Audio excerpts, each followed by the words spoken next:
And that was Money in the Bank 2019. Where do we begin? I'll tell you where I'm going to begin. That cameraman that got busted open from Brock Lesnar when Lesnar came storming down to the ring during that main event. There was a ladder placed by ringside. The cameraman was just doing his job. Lesnar just chucks this ladder. Cameraman never sees it coming. A couple of dudes, 2 or 3 of them, just got fucking leveled by this ladder. But this one camera guy caught it right on his head because he never saw it coming. And this is Brock Lesnar as his careless usual self. I love the believability in Brock. I love the animalistic alpha nature in him. But there's a level of carelessness in him that cannot be when he's dealing with his peers. And that means the wrestlers, straight down to the referees, right down to the camera guys. You gotta have more care with the people you're working with. And you have to take care of them. And you have to acknowledge them. You have to know where they are. Or at least, here's a crazy concept. Look at where they are. That dude got taken out, man. I saw several different angles from live footage. This poor guy just doing his job. And here comes, out of all the people last night, you count how many superstars were on that show, from the pre-show all the way to the fucking main event. A lot. And it takes one stupid, careless son of a bitch to totally be reckless and hurt somebody.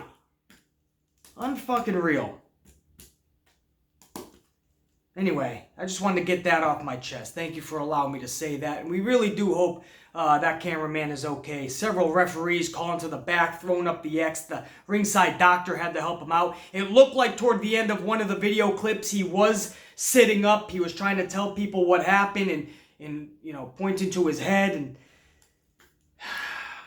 man, I just hate seeing that shit, you know, and that's why I'm going to spend the first couple minutes talking about that, because it's that type of stuff. When you follow wrestling like I do and you pay attention to detail like that and you focus on every little thing, that's the stuff right there. 2 things are my huge pet peeves in this world: stupidity and carelessness. You mix them 2 together, half the time, unfortunately, you got Brock Lesnar. Anyway, let's get on with the actual review. Thank you for letting me get that off my chest, and hopefully that cameraman is going to be just fine and back to work tonight on Raw. That's what we hope. This is the good, the bad, and the ugly. For you new subscribers, this might be your first ever good, the bad, and the ugly pay-per-view review. Let me explain the rules. Number 1, every single match gets a tally from the main show. Not the kickoff show, not the pre-show, guys. Every single main show match gets a tally in either the good column, the bad column, or the ugly column. Number 2, when we do the final tally at the end of the video and end of the review, every single ugly will count as 2 bads. So you really want to stay away from uglies, because it can totally change the outcome of the review and how we perceive the pay-per-view. Number 3, if we end in a tiebreaker, then we go to the kickoff show, then we go to the pre-show, which I believe this would be the Usos taking on Daniel Bryan and Eric Rowan. Non-title match, but we will not be going over that match unless we have to, and that match will decide the tiebreaker. That is only if there's a tiebreaker. And again, number 2 is the one you really want to focus on. Stay away from uglies. Those will count as 2 bads in the final tally, but every single match will get at least 1 tally. Those are the rules. Now it's time to play the game. This is the good, the bad, and the ugly of Money in the Bank 2019. We'll start right from the top as we go match by match, and that's the first match of the night on the main show, the Women's Money in the Bank ladder match. Participants: Naomi, Nikki Cross, Mandy Rose, Ember Moon, Carmella, Dana Brooke, Natalya, and Bayley. Listen, guys, my honest review of this match is as follows. Too many spots without anyone's foot firmly on the gas pedal. What do I mean by that? I mean, there was a lot of ladder spots, but they were all performed at half throttle. It seemed like everybody was unsure of either what to do and or of themselves. And that showcased last night. You know, there was a time when Mandy Rose, she sold this this ladder shot to the head when it wasn't even close to her head. Nikki Cross had the ladder over her head and neck, and she started swinging it. It looked like a couple of times Nikki Cross couldn't even handle the ladder. Maybe it was too heavy. Maybe Nikki Cross really didn't know where she was swinging it. But Mandy Rose, including every other female in that ring, didn't know when to enter frame to take the headshots. So Mandy Rose, I give her credit, just said, fuck it, I'm going in finally, because nobody else was. But when she did, she put her hand out way too far, touched the ladder with her hand, and then sold it as if it was a devastating headshot. If you think I'm just going to bypass that, no, there's no way, man. That set the tone for the rest of the match, unfortunately. Another time, Carmella comes up behind of either Natalya or Naomi, one of the two, and Carmella just kind of pushes her with her forearm, and Natalya or Naomi, whichever it was, goes flying into the ladder. Literally, I can't make this up, a little push with her forearm, something that resembled, something that we would see in a preschool recess fight. Nuh-uh, you did it. I'm going to push you. Don't push me. I'll push you back. This is a ladder match, and we're getting a little forearm push, and the other female is flying into a ladder because of a little push. You know, it's that type of stuff in a ladder match where I'm just totally at that point becoming disengaged. Now I'm watching what we hope to be epic. Now I'm watching rather cringeworthy. Now I have this kind of look on my face, and I might not even realize it, but if you were to come into the room, I probably have this face. Because I'm seriously hoping for the best, but instead getting absolute trash. So instead of being excited, I'm watching it like, oh, please don't fuck up anymore. Not because of my entertainment. I feel bad for them at that point, because it got to a point a few times where it got embarrassing.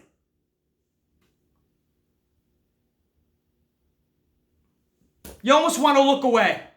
You cringe. The fuck am I watching? Please stop. You're embarrassing yourself. That's the level it was going to.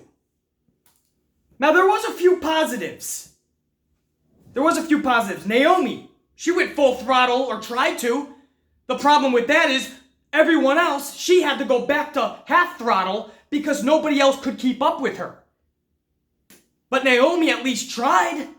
That's a positive. Dana Brooke's performance last night overall was absolutely good. Dana Brooke, everyone bashes. She held her own last night.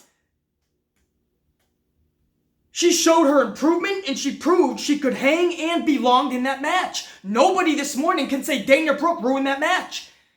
Some of the only memorable moments, there really wasn't any, but if you're gonna remember anything, maybe it was Dana Brooke swinging from the briefcase. Fucking, chain? Whatever you call it. She was swinging up in the air. Maybe that's one of the only moments you're gonna remember. Or her flying into the ladders, climbing them, fucking running up them. She was doing some spots last night, man. I'm really proud of Dana Brooke. Ember Moon with an eclipse from the ladder. Devastating, badass eclipse. Onto Natalya. That was a badass spot. But that's really all I can remember. Other than that, the truth is, this was a mess. 18 minutes of cringeworthy clusterfuck with the ending of Bayley shoving Mandy Rose and Sonya Deville off the ladder and retrieving the briefcase. That's great for Bayley, by the way. We all can admit. Long overdue, well deserved. But not really when you think about it. Bayley's as much to blame for the booking as anybody. She really hasn't had that confidence that we knew she had and can still have back in NXT. She didn't really have that in the main roster thus far. Lately, I've been seeing it in Bayley, and I've been seeing that passion, that confidence. and you know she wants to get to that next level. So that's why I say it's deserved now. If you were to tell me about a year ago, no, I would not say Bayley deserved this. On her merit and work in NXT, absolutely. But since she's been on the main roster, I haven't seen that passion and that confidence in her. But lately, yeah, she more than hell deserves that shit. But why now? I cannot help but think this is a little bit of shade to Sasha Banks. I can't help but think that this is a message to Sasha Banks. You want to take off? Have fun. Look where your partner is now. Top of the world. Money in the Bank briefcase. At any moment, she could cash that in and retrieve the championship if she wanted to, maybe even by the end of the night. Did she? We'll talk about that, obviously, in a few matches. But that's great for Bayley. You just got to question the timing, A, and B, the finish. A clusterfuck, embarrassing mess of a match already ends simplistically with Bayley just shoving Sonya Deville, who wasn't even in the match, and Mandy Rose off the ladder. That's the match. 18 minutes, guys, is roughly what I gave this match. That was its length. I don't think it went past the 18-minute mark. If it did, it wasn't by much. And this is 8 women in a ladder match at a big pay-per-view like Money in the Bank, and they gave him 18 minutes. But maybe that's a blessing in disguise. Maybe any more time, it would have been more cringeworthily embarrassing. Bayley's in obscurity forever, and now all of a sudden she gets the rocket. Hey, man, again, that's good for Bayley. But that's all the good I can find in this. The match was embarrassing. It was a mess. It was cringeworthy. The finish left so much more to be desired. What was that about? Just a simplistic push after 18 minutes. So I didn't like the match. I didn't like the finish. And I questioned the motives. Because of all of that, this first match goes into the bad column. Not enough for an ugly, no doubt. We're not going to put in ugly, but there's nothing there to put that into the good column. And again, congrats to Bayley. But when we put a tally into a column, we have to go over every aspect of the match. Not just who won the match. Not just if we're happy about who won the match. Listen, when we dissect this match, that women's Money in the Bank ladder match was just bad. We move on. Nothing left to say on that. Congrats to Bayley, though, right? Will she will she get ballsy and cash it in later in the night? Again, we'll talk about that in a little bit. Match number 2. This sends us into the United States Championship. This is champion Samoa Joe taking on Rey Mysterio. This match was literally a 2-minute match, at best, just like their WrestleMania match was. This one even more ridiculous than the first, as the referee counts Samoa Joe's shoulders to the mat in a simplistic roll-up, when Joe's shoulders were never ever even close to being down on the mat. Now, we are hearing word that maybe it's because Samoa Joe's nose was busted up and possibly broken that they called for the match to end sooner. I call bullshit because the extracurricular activities afterwards, the beatdown of Rey Mysterio, of course, is what I'm talking about, that went on as planned. It's not like they said, end this match, get Joe back to the trainer's room. No.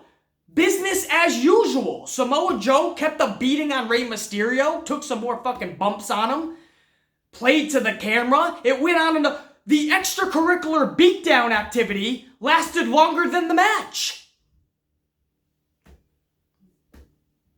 So I absolutely question if that was the case, or was just another case of, listen, we stacked a lot on this pay-per-view, and we really can't give everybody 10, 15, 20 minutes.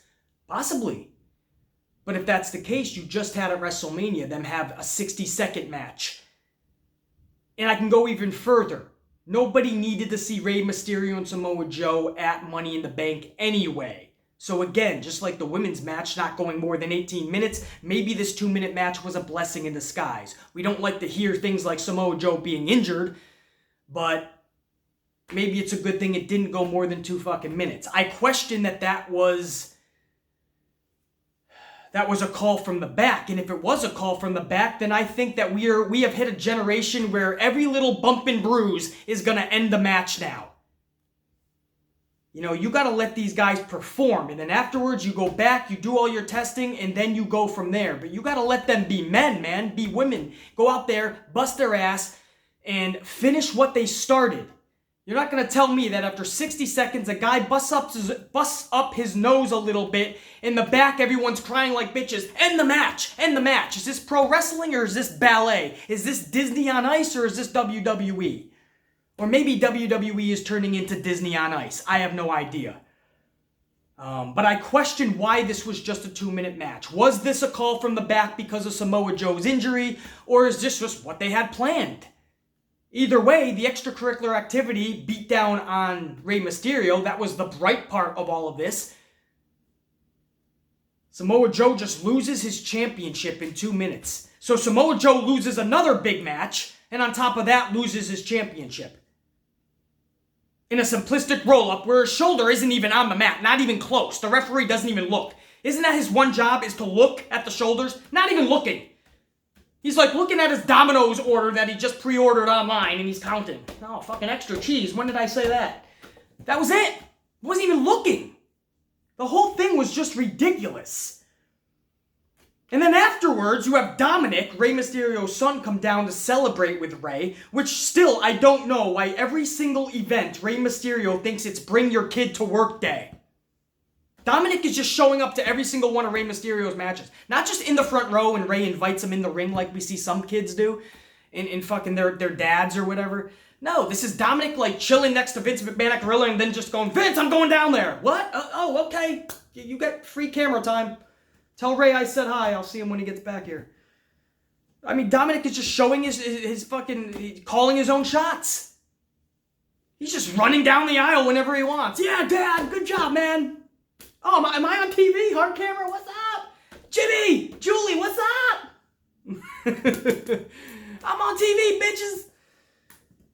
I just don't understand all of that either, man. The fucking whole Dominic situation. But aside from the lack of logic, at least the beating that Joe gave Rey afterwards was kinda okay. That's the best I'm gonna give it. Kinda okay.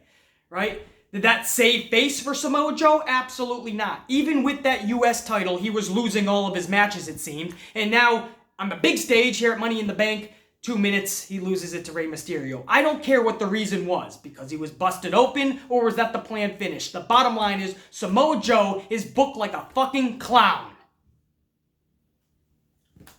So was the post-match beatdown enough to make up for the atrocity that preceded it?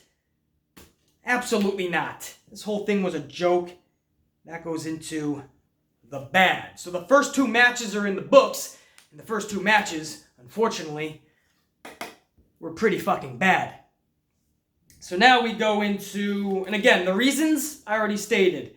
The match was 2 minutes. Rey's son is still playing cheerleader.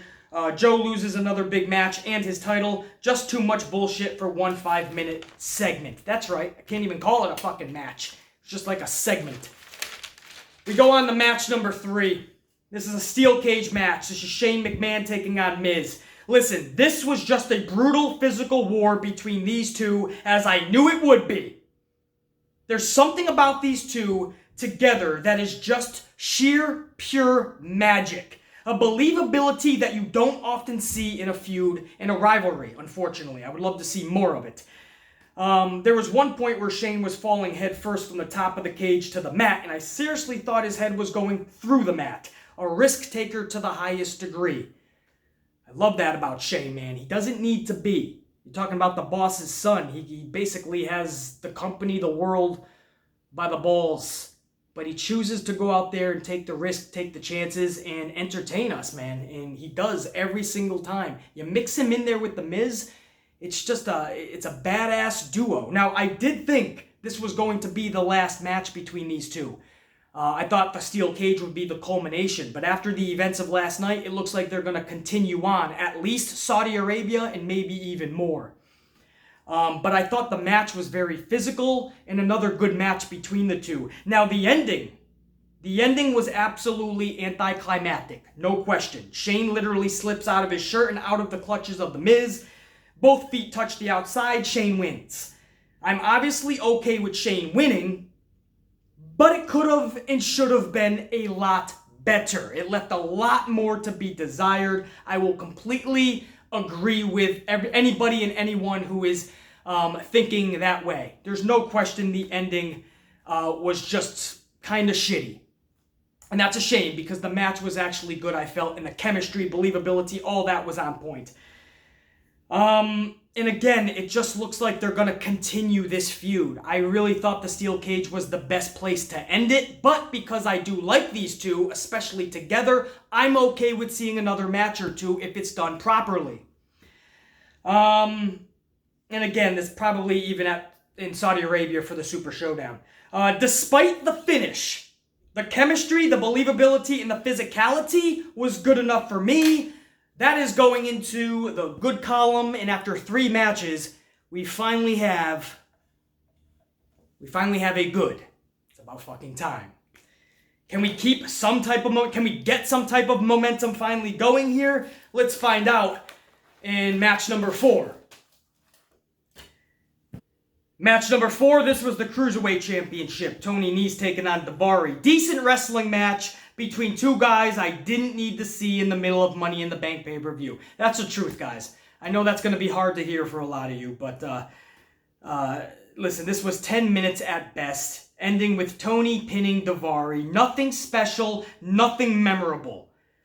I'm sure all of the 205 Live fans and the fans of this type of wrestling and these cruiserweights, I'm sure you guys were happy and thrilled that they were on the main show and not the pre-show. And I'm happy for you.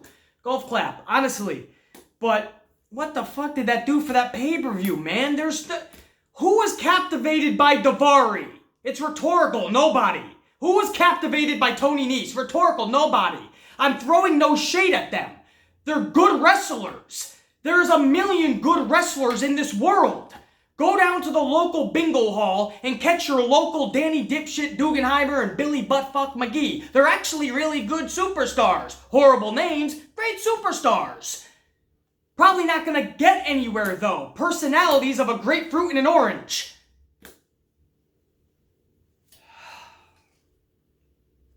You know, a lot of today's wrestling fans, they just look at all the fast-paced wrestling action. They're like, wow, those are the best wrestlers today. Okay, that doesn't mean we need to see 2 hours of them, or it doesn't mean that we need to see a whole hour show of that. Me, I'm an old-school psychological thriller/selling type of wrestling fan, where I like to see more psychology. I like to see more selling, because when you do those aspects of a wrestling match, when you tap into that, you tap into everybody's emotion, all of their emotions.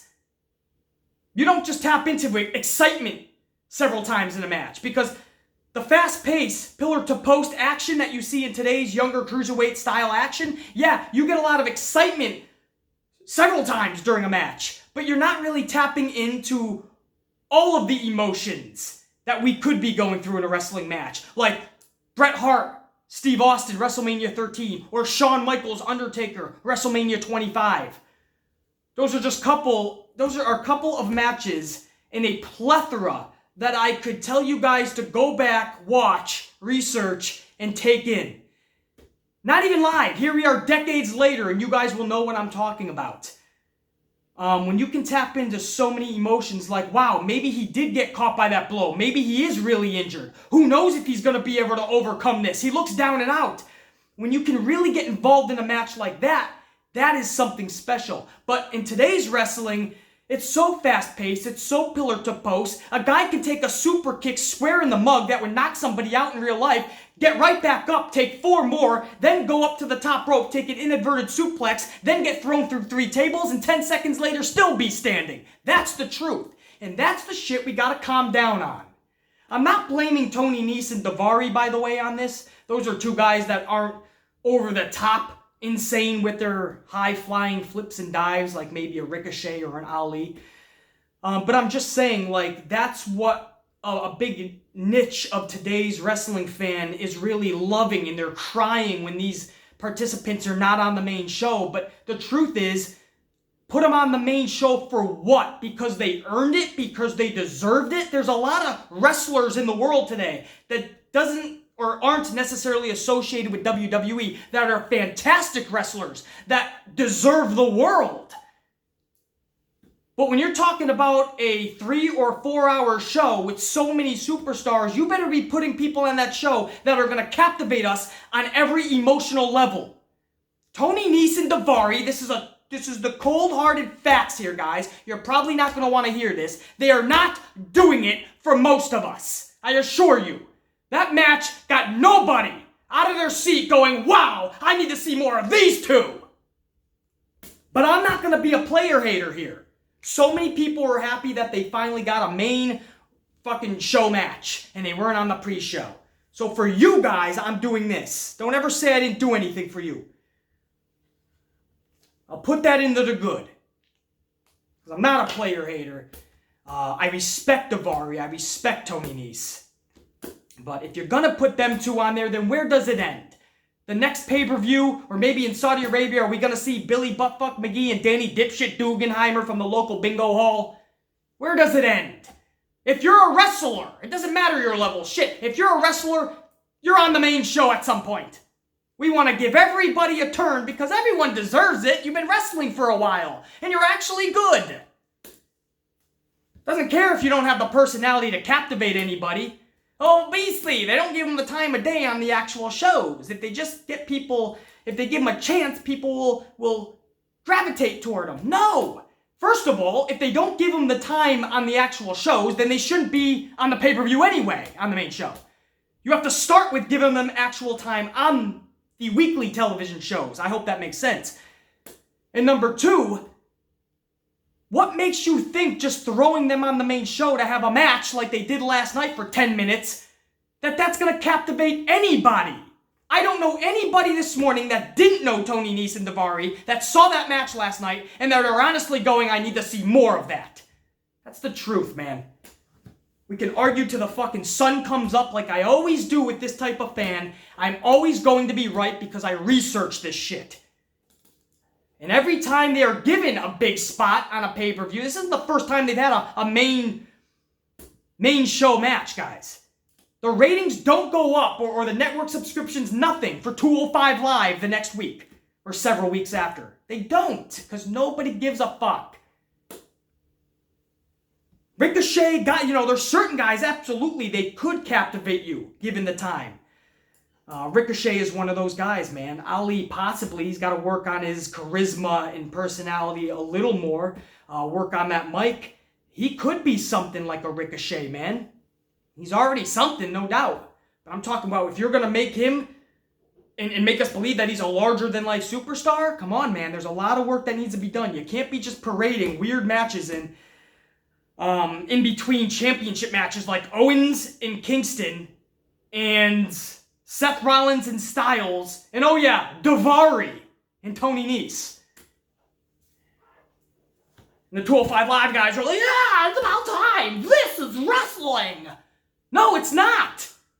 More selling, more psychological thrillering aspect. That's wrestling.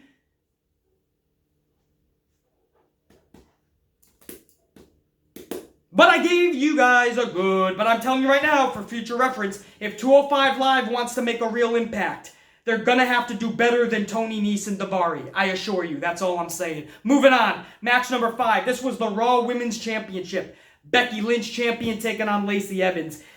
Nothing to talk about here. It was a match. Becky wins. I believe it was a disarmer. Lacey Evans taps out. Listen, Lacey wasn't awful. That's a positive. And Becky was okay. I guess that's a positive. Definitely not ugly. Nothing necessarily bad. So by process of elimination, it'll go into the good column. But trust me when I say that's a huge asterisk, because when I think of a good match, I'm not going to go back in time and think of Lacey Evans and Becky Lynch, I assure you. But that was your 5th match, man. Becky Lynch takes out Lacey Evans. Listen, after this match, we kind of leaked into match number 6. So This was Charlotte Flair storming down to the ring after Becky Lynch defeated Lacey. Charlotte gets in the ring and starts demanding that Becky Lynch get in the ring and defend the title now. And for some reason, Becky Lynch obeys like she's an abused little stepsister of Charlotte. I don't understand this ever. Whenever you get Becky and Charlotte in the same ring, Charlotte always looks like the boss of Becky, and Becky always cowers down. I always remember Charlotte telling Becky to shut up, and she would always just shut immediately up. Now Charlotte's demanding she get in the ring and defend that title now. And Becky's like, okay, fine. Why? If I'm Becky, I'm saying I'm Becky 2 belts. I'm going to the back. I'm having 26 Starbucks coffees. And when I'm ready, I'll come to the ring. And you'll know I'm ready because I'll call your ass out. Instead, she cowers into the ring and we have a match. And by the way, this match was 10 minutes at best. It was physical, at least. These two usually are together. Charlotte and Becky are very physical. But when you have if it was anything more than 10 minutes, it wasn't by much. When you have something like that, and we've already seen these two in every type of match you can think of, I didn't need to see any more out of these two. And that was proven after the match last night. They couldn't give us any more. So I thank them for the physicality. But at the end of the day, man, it's done. Enough Charlotte and Becky. They literally can't possibly do any more in this world together. When it was all said and done, Lacey Evans kind of got involved because, again, this all happened after her match, so Lacey was still by ringside. She gives a Southern Lady's right hook to Becky. Doesn't knock out Becky, but when Becky does get back up, she gets a big boot by Charlotte, which, by the way, never even came close to Becky's face. But we'll let that slide. Everybody kind of looked off last night. I don't know what the fuck was up with that roster. Maybe they had coffee that wasn't Starbucks. I have no idea.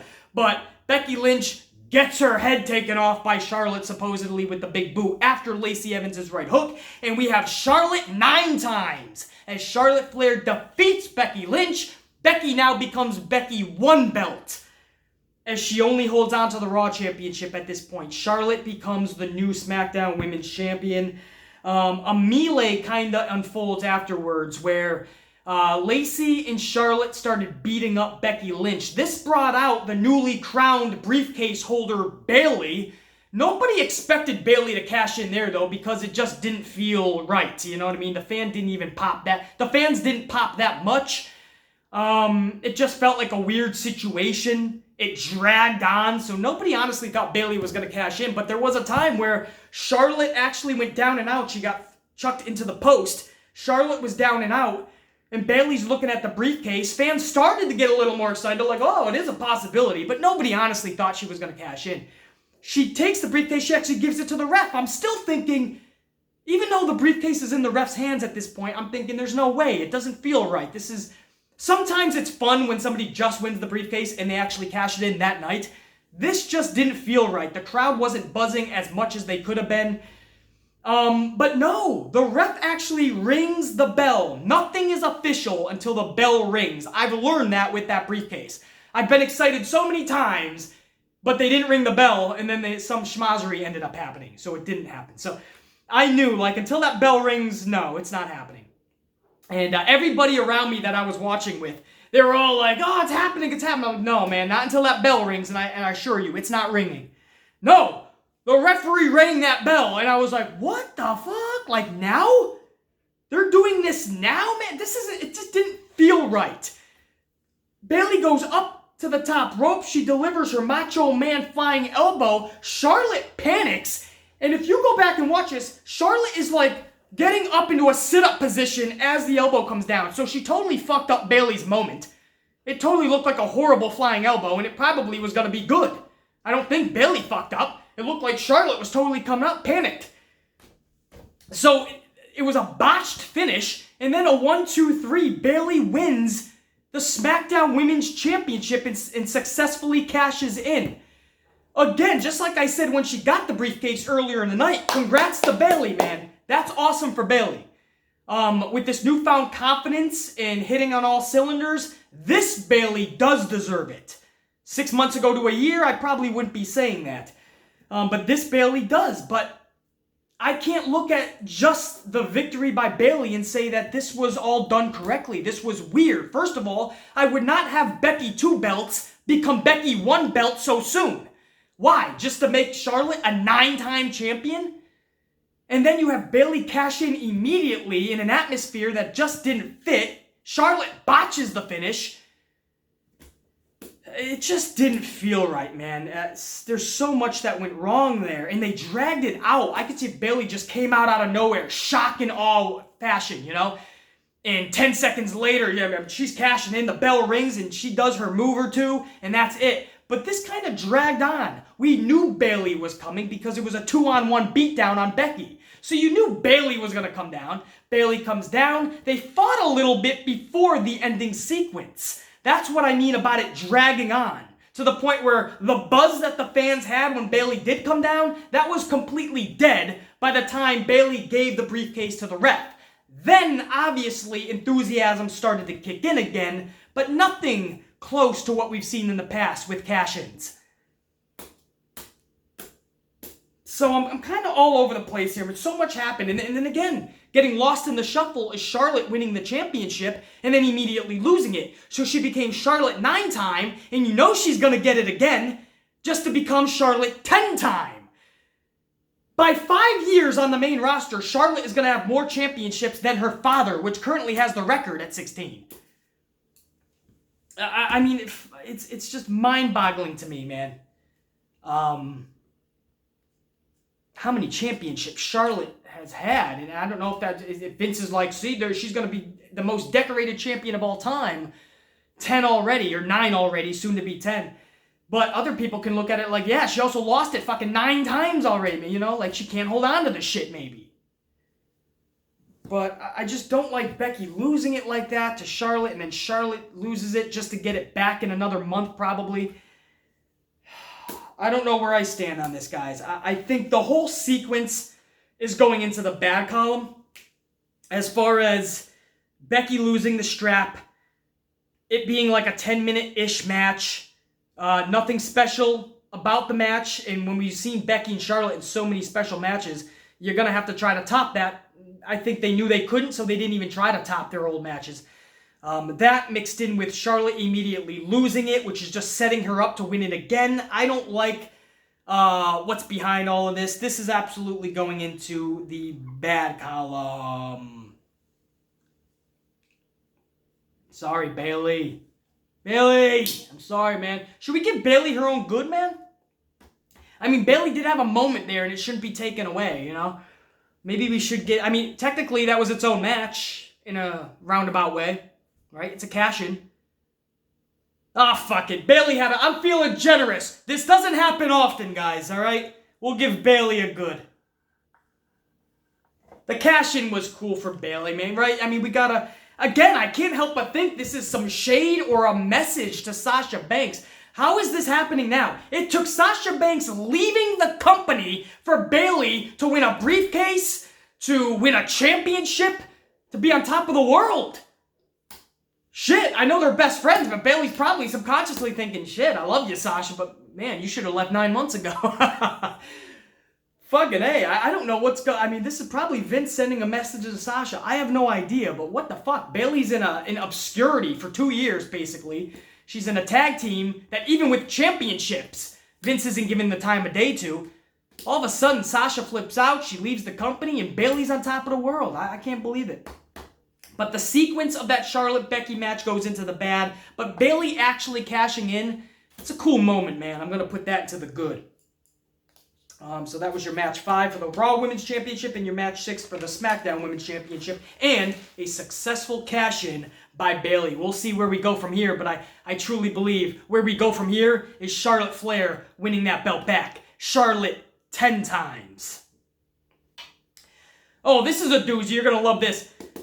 Sarcastically speaking, match number 7. This is Elias taking on Roman Reigns, kind of an exhibition match. Now, Elias attacks Roman backstage beforehand. This is to get some of that sympathy built up for Roman. Then they had Elias go out into the middle of the ring, and he gives a concert bashing Hartford, Connecticut to garner more boos.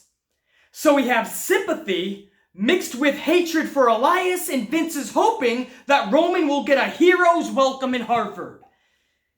So not the case. Not at all the case, I assure you. Superman punch up at the top of the ramp. Roman throws Elias back in the ring in literally less than a minute. We have a spear, and Roman Reigns squashes Elias in about 10 seconds. Can't make that shit up. I don't even have to talk about this anymore. You guys know where this is going. This is absolutely... I mean, this... You know what? Fuck bad. This is going into the ugly. And that is a big ugly. Why? Why, BC? Give Roman a break. I'll tell you why. Because this was absolute garbage.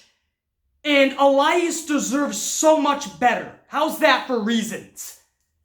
The fact that they had to do the backstage attack before the match to get the sympathy for Roman, and then Elias had to do triple duty, triple down on dissing Hartford, Connecticut before the match to garner more boos, so that when Roman's music hit, it would be a hero's welcome. And then make sure the match is only 10 seconds so those cheers can't turn into boos. Let's protect the motherfucker as best we can. No shade. I say this every time I talk about Roman because I always get some dipshit going, BC, you just hate Roman. No, I like Joe and I like Roman. I just want to see what's best for business, what's best for us fans, and what's best for the superstars. That means what's best for Joe/Roman. What's best is not treating him like he's a 4-year-old toddler, holding his hand around every corner and crossing every street, and protecting him, and patting him on his head, and giving him candy and Oreos every time he gets the reaction that they were looking for. I hate when people are babied. And on top of that, as I said, not only was this whole thing garbage, 10 seconds at best, Elias deserves more. This guy had a chance to be a larger-than-life superstar, and he's been treated like trash from day one. Did I already put that in the ugly? I should give it another ugly. I was generous with the Bayley thing, not so much here. And again, that counts as 2 bads in the final tally. So they might want to steer clear of that from here on out. That's all I'm going to talk about there. Match number 8, this was a Universal Championship. This was Seth Rollins taking on AJ Styles.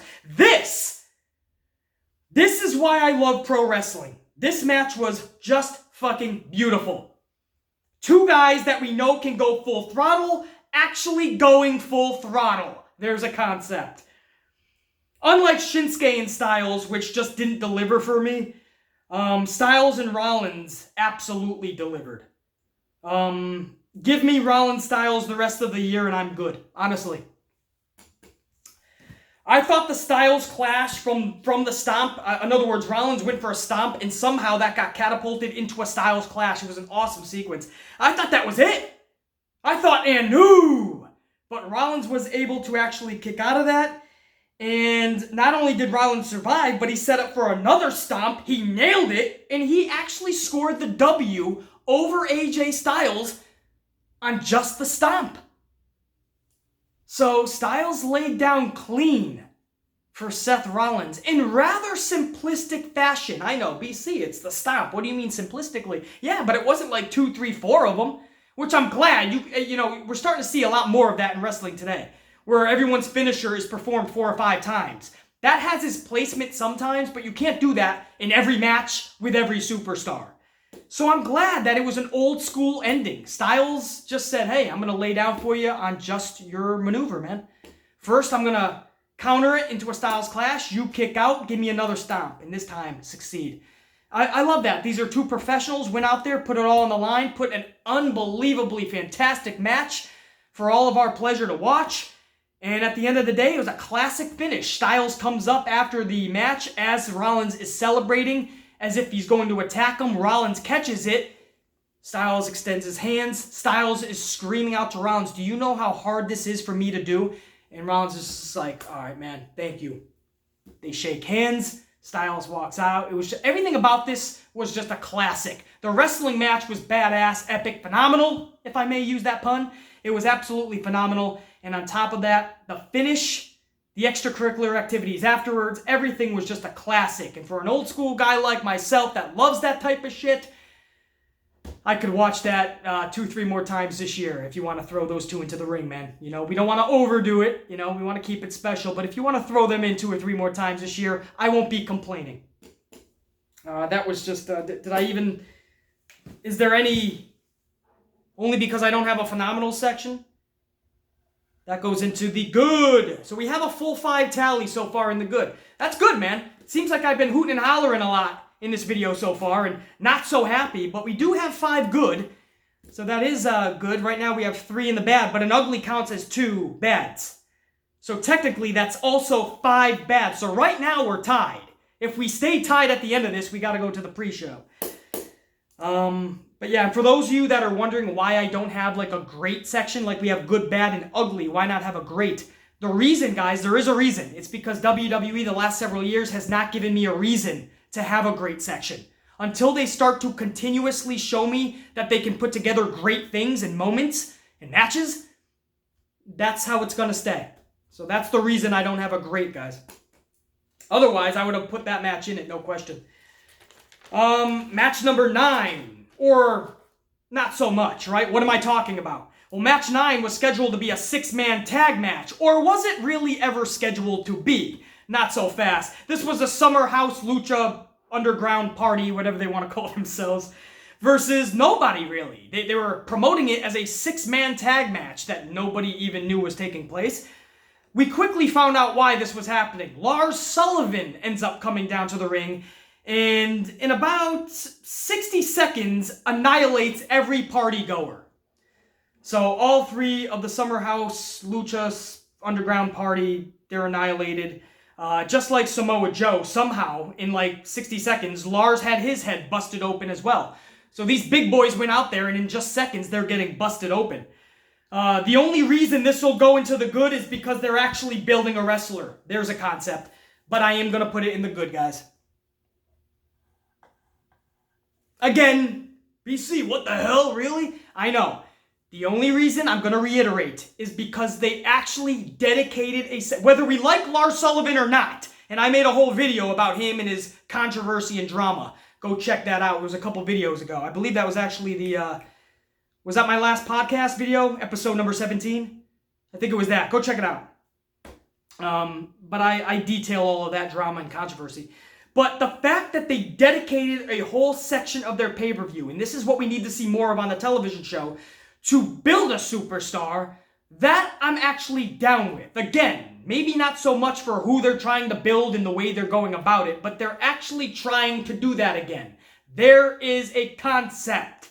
Do more of that. They get away from the simplistic formula and then they act like they don't know how to build superstars. Bullshit, you've been building superstars for decades. Don't act like you just forgot how to do it.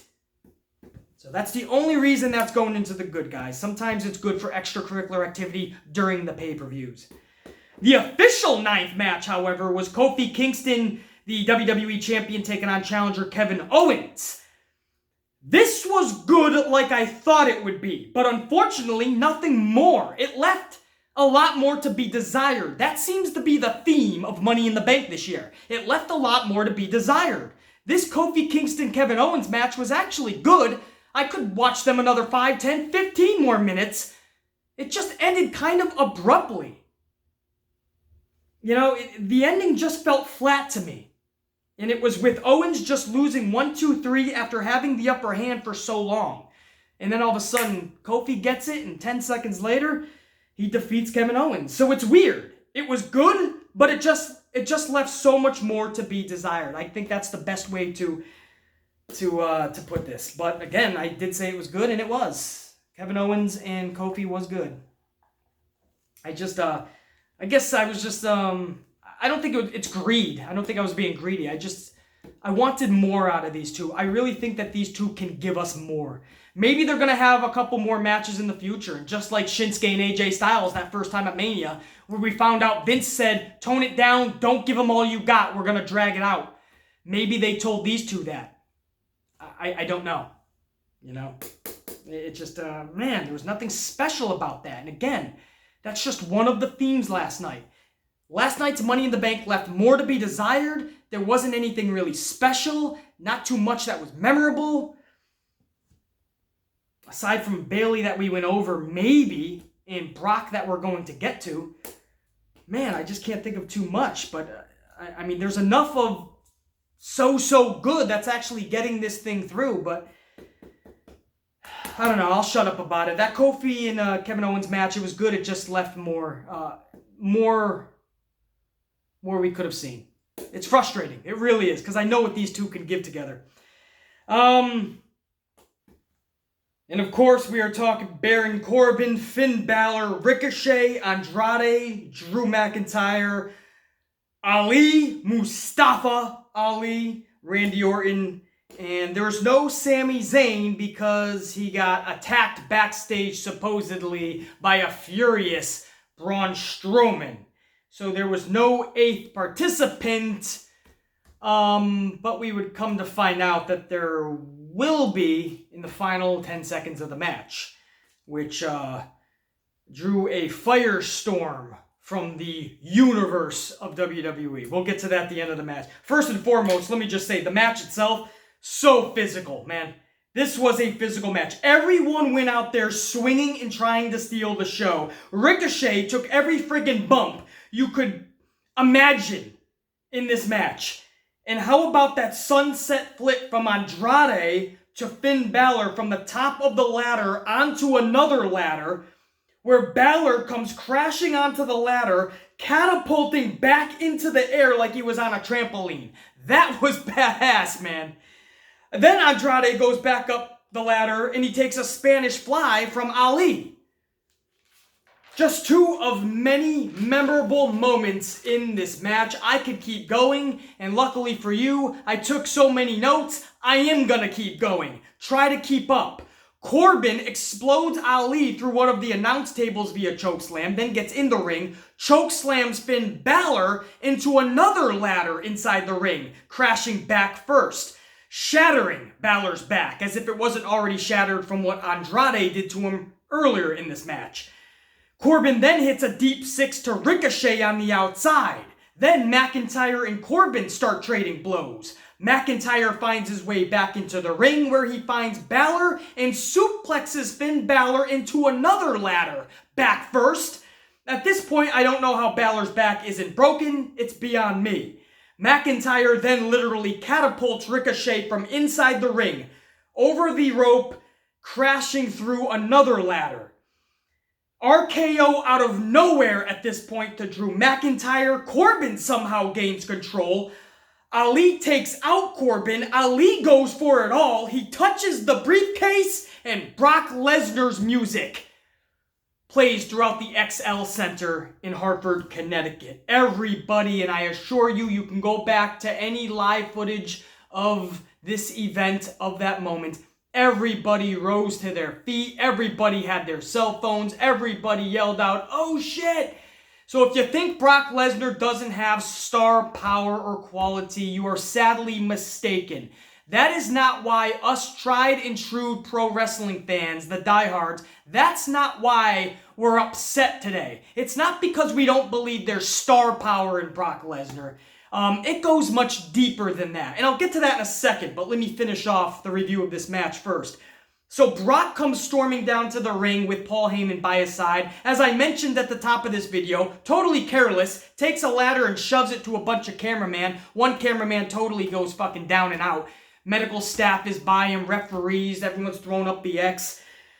And then Lesnar gets in the ring after he's already causing destruction.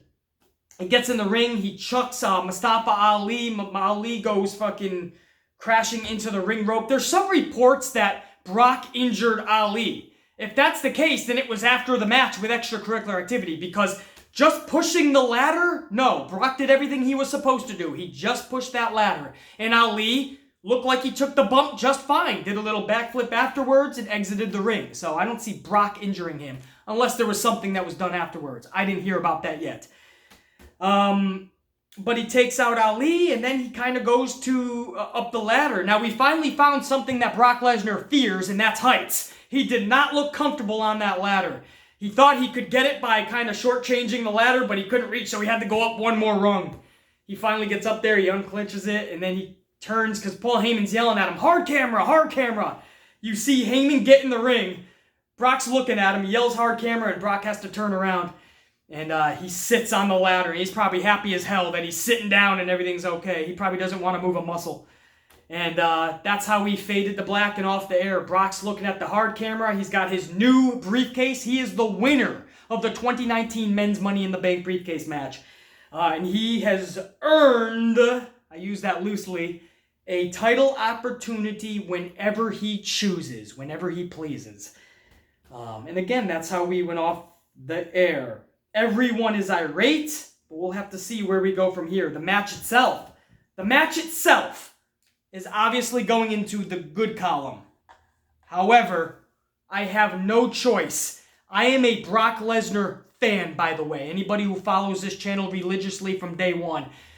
I speak high praise about Brock, and I call out bullshit as well. The top of this show, I spent the first several minutes bashing Brock Lesnar because I feel that there's a carelessness in him that needs to chill out. I still want to see the ferociousness. I still want to see that beast. I still want to see that anything is possible alpha character that Brock is. Not just plays, but is. But you have to be more careful with your peers, man, and that includes cameramen and even refs. Or should I say refs and even cameramen. But, so that's when you know you're a fan, when you can, when you can say, like, no, this is epic, and this maybe you want to switch up. Brock Lesnar winning that briefcase would not have been an issue. But it's a huge issue to the point where it's getting its own ugly, which again is too bad when this is said and done. It's getting its own ugly because WWE has not proven two things. A, that he's gonna be around to even showcase that briefcase, or if he wins the championship, I don't see him unsuccessfully cashing in. So when he wins the belt from whoever, is he gonna be around with that championship, or is this just another year and a half like we just witnessed?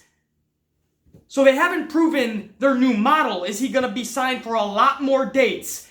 B, more importantly, are you gonna book Brock Lesnar the way he should be booked? Like a beast, like an animal. Like an absolute larger-than-life star. That is not just getting beat by random people, that is not getting knocked down by everybody, that isn't looking like an idiot in his matches. I don't want to see that. I want to see the Brock where his music plays, he comes down, he fucks shit up. And he does that repeatedly, and then you go into a big pay-per-view match. And when Brock loses, it better damn well be special. But more importantly, I want to actually see Brock on the television set. I want to see him on Raw or SmackDown, wherever you want to bring him. Fox is going to want him for SmackDown, obviously. But I don't care what show he's on. Just make sure he shows up. Maybe Fox and Vince got together with Brock, and that's why Brock announced that he is retired from MMA. Maybe Fox and McMahon sat him down, and they gave him a lucrative extension that is going to give him a lot more money for more dates. If he's going to be showing up as the strap holder, I can be okay with that. I've always been okay with him as a champion because it's reality. That's real. I don't know too many people that are really going to defeat Brock. But if you're going to have him show up once every 3 months, no, then I don't want Brock as champion. And this looks like where it's leading to. So because WWE has not proven itself, it has to get its own ugly. Now in the future, if he is going to work more dates, then maybe we can talk. But that's in the future. I can only rest on what we know WWE has given us in the past, and it's been bullshit. Therefore, Brock Lesnar retrieving that briefcase, sorry guys, not sorry. That goes into the ugly. That should not have happened. And because it did, I really hope there is a new business model. What sucks in all this is the other 7 guys beat the shit out of each other in that match. If you think about it, it's like a car crash. Brock just comes down. The camera, he beat the shit out of the cameraman probably more than anyone else. But aside from that, he just had to push a ladder. And he got the brief. I mean, man, that's got to be it's got to be fun and great to be Brock Lesnar, making all that money. And you ain't even got to do a lot. But again, in a company that lacks superstars, real superstars, to larger-than-life levels, Brock is one of the only guys you still got. Let's be honest. You guys see Chris Jericho's tweet? Chris Jericho tweeted out last night. Jericho's a fucking ball. At first you thought his Twitter got hacked, but then you're like, no, Jericho's pretty much a heel as it is, man. Like, that's just who he is as a person. I love it. And he was laying in. He was like, it's great to see a new up-and-comer like Brock Lesnar win the briefcase. I know he's going to be around so much and defend it like a true I don't know. You guys got to actually read it word for word because I'm paraphrasing. But he was basically making fun of WWE, of Brock Lesnar, of the whole situation. Yeah, if you thought this wasn't war between AEW and WWE, well, somebody tell Chris Jericho that. Because Jericho is making this a war. In fact, just a couple of days ago, he was in an interview, and he said, no, make no mistake about it, this is war between WWE and AEW. So, there's guys in that AEW locker room that are not looking at this as just friendly competition. No, they're looking at it as much more. That was Money in the Bank, guys. Let's tally this motherfucker up. What do you say? The good is 1, 2, 3, 4, and 5, 6, 7, 8 good. Very good. Bad, you have 3 up front, but every ugly counts for 2 bad. So we'll cross this ugly out. We'll put that up here. That is a full 5 now. That's a 5, guys. I'm doing this sideways, forgive me. So that ugly was crossed out. We put 2 more bads up there. This ugly will now be crossed out. Put 2 more bads. Because every ugly counts for 2 bads. And we have 8, 5, 6, 7. Wow, guys. What the fuck am I doing? That's a 7. I promise you. 8 good, 7 bad is your final total. Somehow, this fucking company squeaked out by 1 point. 1 friggin' point. Money in the Bank on paper, that should have been a lot more goods and a lot less bads, man. Rollins and Styles, Kofi and Owens, 2 ladder matches. We should have been talking a lot more highly about this pay-per-view. It should not have been this close. And I promise you, the only reason that it's squeaking out by 1 is because these superstars went out and put their bodies on the line in such matches like we saw last night. Was a lot of it sloppy? Yeah. Was a lot of it messy? Yeah. Did they just look off? No question. Something about a lot of these matches, maybe the nerves were too high, but there was a lot of doubt, a lot of uncertainty. A lot of superstars went out there and lacked confidence. But even through all of that, they still went and put their bodies on the line and they tried everything they wanted. I respect that greatly. And then you got the matches like Miz and Shane in the cage and Shane diving headfirst almost through the mat. You got the ladder match like we saw with the men. That was just a car crash when it was all said and done. How can you not respect that? AJ Styles and Rollins and what they did last night. When you look at all those performances, it's no wonder it squeaked out by 1. But it just squeaked out by 1. This is a pay-per-view that should be performing a lot better than that. I blame WWE and their creative bogus bullshitters more than anything on this. Because the decisions that were made last night, mind-boggling. But that's where we stand. By 1 fucking point, Money in the Bank will go down as a good pay-per-view. But I promise you, that is an asterisk. Because when I think of good pay-per-views, I'm probably not thinking Money in the Bank 2019. That's just me. But it wasn't enough for me to call it an ugly pay-per-view or a bad pay-per-view. We broke it down, and that's what we got. Much love, respect, guys. Thank you so much for tuning in and joining the Amplified Man for this hour, maybe hour plus long, Good, the Bad, and the Ugly review show for Money in the Bank 2019. I'll see you guys tomorrow morning for Monday Night Raw's review and reaction show.